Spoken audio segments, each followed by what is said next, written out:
नमस्कार दोस्तों।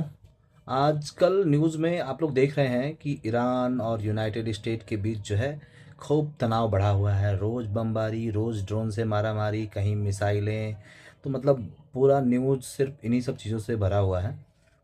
और इतना इन दोनों के बीच टेंशन बढ़ गया है कि मिडिल ईस्ट का पूरा रीजन गर्म हो गया है। लोग पूछ रहे हैं ये वार क्यों हो रहा है, इसमें अफ़गानिस्तान का क्या रोल है। और जो है मतलब इतने लोग बेगुनाह मारे जा रहे होंगे कि लोगों को उसका कोई भी वो नहीं है। और सबसे इम्पोर्टेंट बात ये है कि इस कॉन्फ्लिक्ट में दुनिया के बड़े बड़े लीडर्स भी इन्वॉल्व हैं। मतलब लोगों को अब समझ ही नहीं रह गया है कि हाँ इससे क्या निकलने वाला है, इसका निष्कर्ष है क्या। हम पूरा किस्सा आप लोगों को बताते हैं और पूरा मैटर समझाते हैं कि आखिर यहाँ बात क्या है। यहाँ बात है सिर्फ पावर और पॉलिटिक्स का। ये पावर और पॉलिटिक्स का बड़ा गेम है दोस्तों। सच बात ये है ना कि ईरान और अमेरिका की दुश्मनी बहुत पुरानी है। आप लोगों को पता है, अमेरिका के प्रेसिडेंट जो बाइडेन और ईरान के सुप्रीम लीडर अली खेमेनाई दोनों अपने अपने कंट्री की पावर को बहुत स्ट्रांग रखना चाहते हैं। अमेरिका चाहता है कि मिडिल ईस्ट में उसका जो है इन्फ्लुएंस रहे एकदम जम के। और जबकि ईरान बोलता है कि हम भी एक पावरफुल कंट्री हैं, हम काहे भैया किसी से कम रहेंगे, और हम किसी से कम हैं भी नहीं। तो दोनों देश के बीच ना भैया पावर जो होता है ना, पावर पॉलिटिक्स प्रेस्टीज की लड़ाई चल रही है और कुछ नहीं है। और सबसे बड़ी बात यह है कि यहाँ पे न्यूक्लियर वेपन्स भी हैं इन लोगों के पास। अमेरिका उसके एलाइज का कहना क्या है ना कि ईरान जो है न्यूक्लियर बम बनाने जो है न्यूक्लियर बम बनाने की कोशिश कर रहा है। अगर ईरान के पास न्यूक्लियर वेपन आ गया तो मिडिल ईस्ट का पावर कम हो जाएगा। मिडिल ईस्ट का पावर बैलेंस चेंज हो जाएगा। इसकी वजह से अमेरिका जो है हावी होना चाहता है।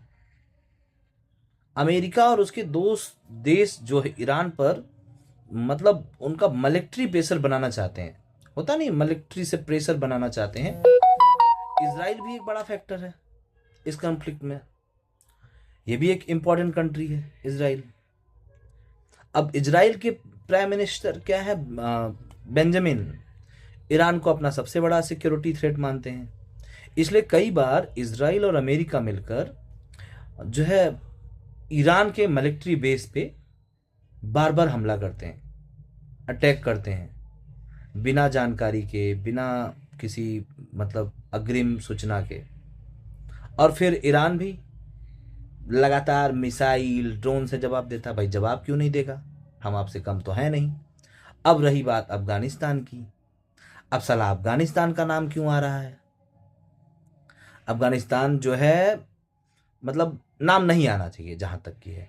अफगानिस्तान डायरेक्टली इस वार में कहीं भी शामिल नहीं है, ना उसका नाम है। लेकिन वहाँ अभी हबीबुल्लाह है जो है लीडरशिप में। वहाँ तालिबान की गवर्नमेंट चल रही है।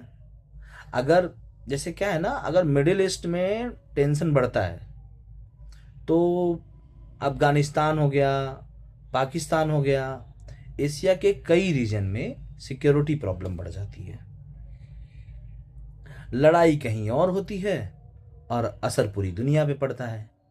अब असर पूरी दुनिया पे क्यों पड़ता है। अब सबसे बड़ा मुद्दा आता है ऑयल का। यहाँ होता है ऑयल का सबसे बड़ा गेम। मिडिल ईस्ट दुनिया का सबसे बड़ा जो है ऑयल प्रोड्यूसिंग है एरिया है। अगर ईरान और अमेरिका वार बढ़ गया तो तेल सप्लाई डिस्टर्ब हो जाएगी। अब जब तेल सप्लाई डिस्टर्ब हो जाएगी तो पेट्रोल और डीजल महंगा हो जाएगा। और दुनिया की आधी आबादी, आधी से ज़्यादा आबादी पेट्रोल और डीजल पे जो है निर्भर है। तो मैं आप लोगों को ना सिंपल ये समझाना चाहता था कि ये क्या है ना, ये एक जो है पावर न्यूक्लियर वेपन, ये मतलब अमेरिका वर्सेस ईरान स्ट्रगल, ये सब ना एक जो है कोई बहुत बड़ी चीज़ नहीं है। ये अपना लोग पावर दिखाना चाहते हैं, मेरे पास क्या है, तुम्हारे पास क्या है, हमारे पास ऑयल है। ये जो है ग्लोबल इकोनॉमी का एक सबसे बड़ा एजेंडा है। तो बस मैं यही बताना चाहता था दोस्तों कि ये सिंपल इनका एक्सप्लेनेशन है कि ईरान, अमेरिका, अफ़गानिस्तान का कंफ्लिक्ट क्यों है, ये न्यूज़ में क्यों चल रहा है। अगर आपको ये वीडियो इन्फॉर्मेटिव लगी है तो हमारा चैनल सब्सक्राइब कीजिए। मैं अभी स्टार्ट किया हूँ वीडियो बनाना, ठीक है, आप मतलब सब्सक्राइब कर लीजिए, ऐसा नहीं है कि ज़बरदस्ती है। और जो है मैं आगे भी ऐसे ही इंटरेस्टिंग ग्लोबल टॉपिक के साथ आपके साथ जुड़ा रहूँगा। बहुत बहुत धन्यवाद।